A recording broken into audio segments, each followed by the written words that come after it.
Bon, je suis dans l'hôpital, là je suis dans l'enceinte de l'hôpital, j'ai que le droit de me balader donc dans l'enceinte de l'hôpital, merci Dieu.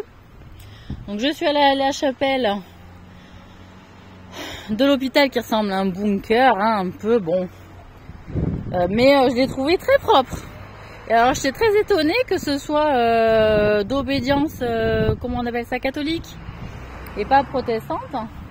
J'ai trouvé que c'était une belle chapelle. Je trouvais que c'était bien épuré, qu'il n'y avait pas de signes qui n'avaient rien à voir avec le christianisme, hein, voilà, excusez-moi. J'ai pas trouvé de signes païens non plus. Et puis alors j'ai été étonnée franchement de trouver le vrai chemin de croix de Jésus, effectivement, paix sur lui. Donc vous verrez les images que je vais poster quand même, et puis bon, vous ferez votre petite semoule vous-même, je vais pas vous la raconter, mais de fait c'est le vrai chemin de croix, effectivement. Et effectivement Jésus avait choisi donc pour Marie-Madeleine le mec qui a la gueule de Justin Timberlake, donc c'est-à-dire alors moi j'ai hésité. Regardez la belle vue là qu'on a. Hop. Ah oui, je vais en parler de ça aussi.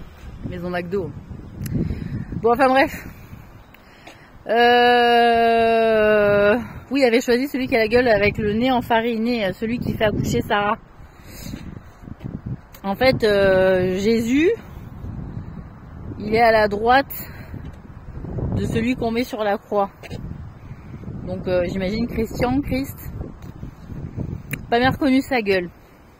En tout cas, ce qui est sûr, c'est que moi, je pense que c'est César qui a pris la place de Jésus, que Jésus, il est à la droite de César, parce que déjà, ils avaient fait le coup avec Vercingétorix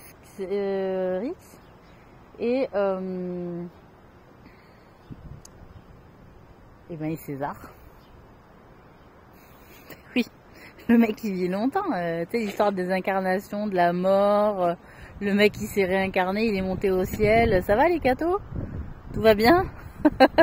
Quand tu sais que les gens, ils le savent, que tu passes de corps en corps et que ton âme, elle est encore vivante, et que tu peux ne pas mourir pendant 1000 ans si je sais pas quoi, hein, notamment grâce à mon sang, ça a dû marcher un certain temps, ça marche plus, je vous le dis. Voilà. Et vous allez tous... c'est que de la magie, voilà, comme vous avez laissé tomber la magie, du coup ça tient plus votre bordel, là, parce que c'était pas mon sang en dernier instance qui vous a rendu jeune, hein. C'était vos métamorphoses. Faut pas dire métamorphose, vos métamorphages, non c'est pas beau, métamorphose. Donc, bah tiens, il y a un mec qui se met la gueule. Enfin bref, où je le fais rigoler. Et homme qui rit à moitié dans ton lit. Putain, je suis très con moi. Mais moi je suis très con, attention. Et donc là, ah, oui, c'est ça, les maisons McDo. Donc là, genre, oui, on a fait des lieux d'habitation pour aider les parents à rester proches de leurs gosses quand ils sont malades. Alors déjà, quand ils sont malades en soi, c'est dormir dans la chambre qui les rassure, hein, les gosses. Pas les enfermer dans des, je sais pas quoi, dans des trucs de camping faux, qui ressemblent plus à des trucs en attente d'être brûlés.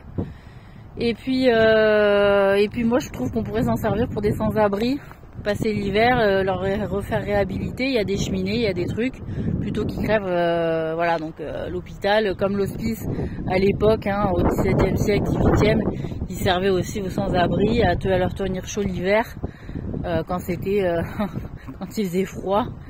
Et quand il y avait aussi potentiellement des épidémies, parce que même le clochard, s'il y a une épidémie, il te la refile, hein, excuse-moi. Bon, qu'est-ce que je voulais dire d'autre? Oui, alors quand je vois sur des voitures, attention bébé à bord, moi, connement, avant, je me disais, bah, c'est histoire de faire attention qu'on ne rentre pas dedans, dans mon intention. Mais alors là, quand je vois qu'on met les prénoms des enfants sur les voitures ou sur les sacs des enfants, et ça je l'avais déjà dénoncé sur internet, sur mon Facebook, vous mettez les prénoms de vos sacs, de vos enfants, pour faire bosser les copines, hein, et vous amenez les gosses avec le prénom des gosses sur leur sac. Alors qu'on le mette sur l'étiquette intérieure d'un vêtement ou l'étiquette intérieure d'un sac, c'est une chose, mais carrément sur le sac, il y a n'importe quel étranger qui a la gueule du parent ou pas, qui va prendre votre gosse, mais vous êtes des putes, des parents putes, vous êtes des macros, voilà, vous êtes des vendeurs de pédophilie, vous vendez vos gosses, quoi, et vous en débarrassez en fait, faites les gosses pourquoi, pour vous en débarrasser. Ou alors vous touchez quelque chose de l'argent d'un côté, et puis comme ça à l'école, hop, le parent, et puis il va vivre, et puis il va se faire niquer, puis on lui fait de l'amnésie, puis tout va bien. Comme si de rien n'était. Voilà, donc j'ai bientôt plus de batterie, je vais fermer ma gueule. Mais mauvaise nouvelle. Mauvaise nouvelle. Donc si, là, toutes les personnes là qui mettent les prénoms, c'est des vendeurs de gosses. Donc ça doit prendre les plaques d'immatriculation et les envoyer sur vos réseaux, j'en sais rien quoi, ou à la police, vous allez voir la gendarmerie, vous vous démerdez. Moi je vais pas refaire le boulot comme je l'ai fait dans ce village à Beaurepaire et que finalement je me retrouve moi coincée ici. Ça va 5 minutes, hein, parce que c'est ça que j'ai fait moi comme boulot. Bon, bref. Ça pour dire que c'est dommage, on a un joli paysage, on est au mois de juin, il fait froid, je kiffe. Et en plus de ça, on est sur un petit territoire donc franc-maçonné et que donc je suis contente d'avoir eu une chapelle catholique propre. Voilà. Donc prenez exemple sur sur le travail de l'aumônerie qu'a fait dans cet hôpital Ussel à Vienne, hein, voilà, en Isère. Et puis s'il vous plaît, l'Auvergne-Rhône-Alpes, alors l'Auvergne qui s'est pris pour je sais pas quoi. Excusez-moi, l'Ardèche, elle est passée où dans votre département là? Ça va bien? Ouais, carrément, on l'a bouffé, donc on prend le nom. Ben non, vous laissez le nom de l'Ardèche, qu'est-ce que c'est que ça? Putain, mais Corinne, t'es où? J'espère que t'es plus là, hein? J'espère que t'es plus là. Allez, j'ai moins de 5% de batterie restante.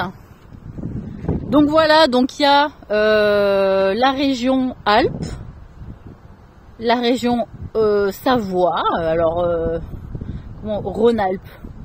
Ah, parce que dans le bordel de la région Rhône-Alpes, attendez, excusez-moi, il y a la Savoie, les Alpes, la Haute-Savoie, la Drôme, l'Auvergne, l'Isère. Qu'est-ce qui s'est passé chez vous? L'Aquitaine, il y a, je sais, bon, qu'il y ait plusieurs départements à la limite, Provence-Alpes-Côte d'Azur, ça paraît logique, mais quand je vois le truc Auvergne-Rhône-Alpes, je me dis, mais oh, ça va, vous êtes partis en bibrine, quoi, toute la France, il vous faut, vous, non? Calmez-vous! Donc l'Auvergne, l'Ardèche, les Alpes, c'est haute et basse, et Savoie, c'est basse et haute, et merde! C'est quoi que vous voulez encore? Et puis là, il fait partie de la Haute-Savoie. Oh, mais démerdez-vous, de toute façon, je connais pas. Mais allez avec les gens avec qui vous vous entendez. Putain, chiant, quoi. Bon, allez, bonne journée.